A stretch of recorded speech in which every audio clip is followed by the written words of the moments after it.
Kita akan membahas cara investasi cerdas, jangka panjang, dengan resiko kecil ala Benjamin Graham. Prinsip investasi ini sering menjadi acuan para pelaku pasar modal, khususnya aliran fundamentalis. Kita tak akan membahas teknik dan cara analisa, tapi lebih pada prinsip investasi dan perilaku investor yang tepat. Cerita sedikit tentang Graham.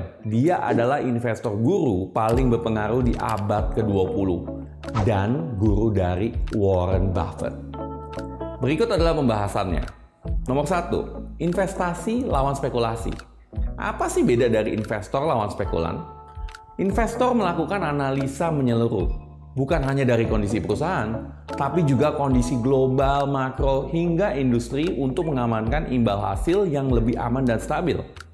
Berbeda dari spekulasi yang berfokus pada keuntungan jangka pendek yang didapat dari naik turunnya pasar.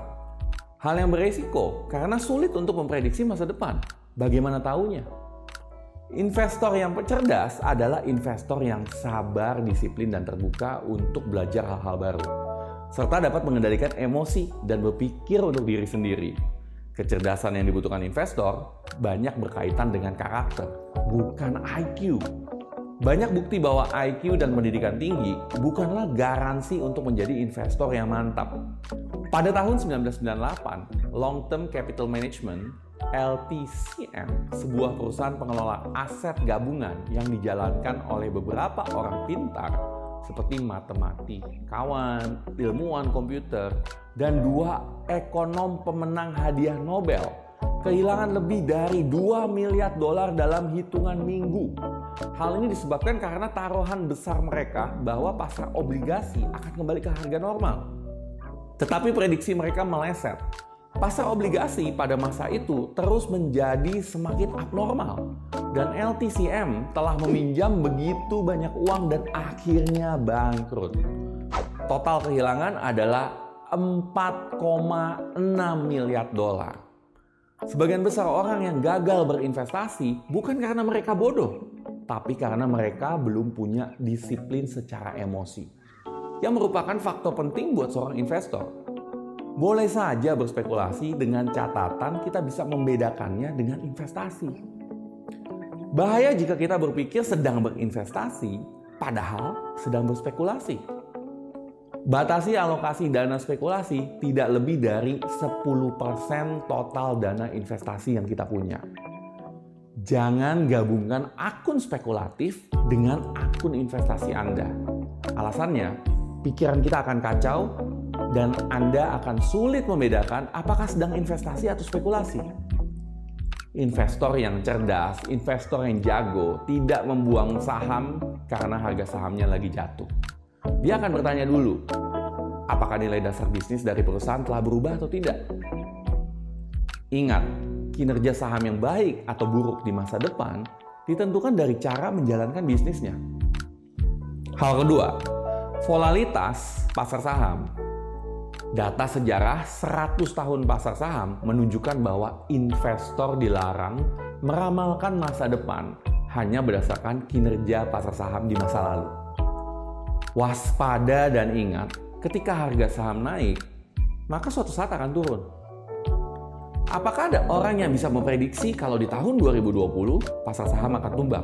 Padahal di tahun 2019 pasar saham sedang bagus.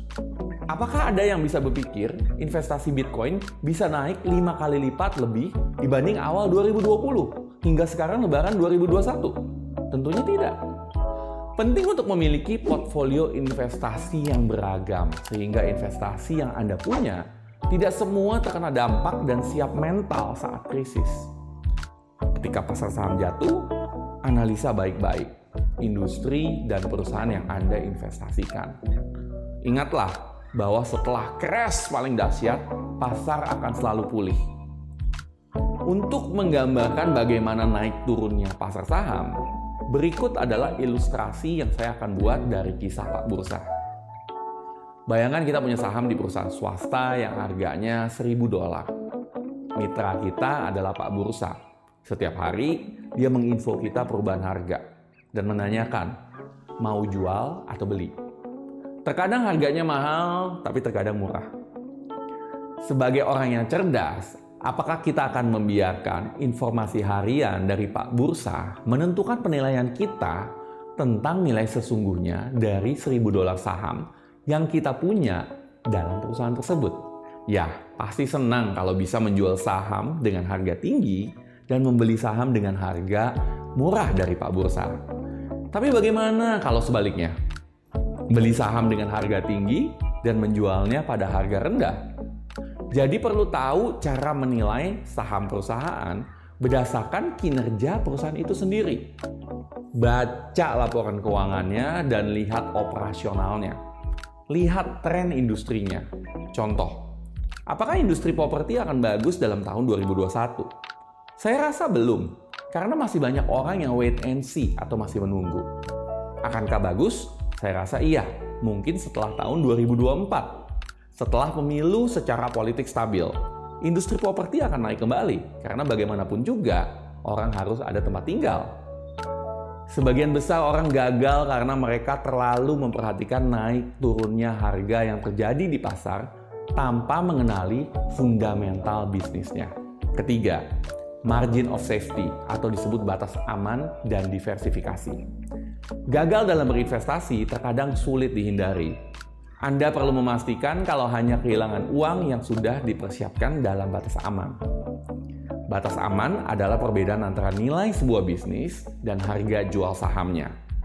Pastikan ada margin of safety yang memadai agar mampu bertahan selama penurunan nilai di masa depan. Contoh, batas aman itu seperti sebuah mobil angkutan. Walaupun bisa mengangkut maksimal berat 5 ton, tapi peraturannya hanya boleh mengangkat 3 ton. Jarak antara 5 ton dengan 3 ton itulah yang disebut batas aman. Selain batas aman, hal yang penting lagi adalah soal diversifikasi. Menaruh semua uang di satu saham atau hanya di satu industri saja cukup berbahaya. Diversifikasi dapat mencegah terjadinya kerugian yang besar. Bayangkan, apa yang terjadi dengan pembisnis yang hanya menaruh sahamnya di industri pariwisata sekarang? Sudah pasti sakit kepala. Perlakukan investasi seperti bisnis.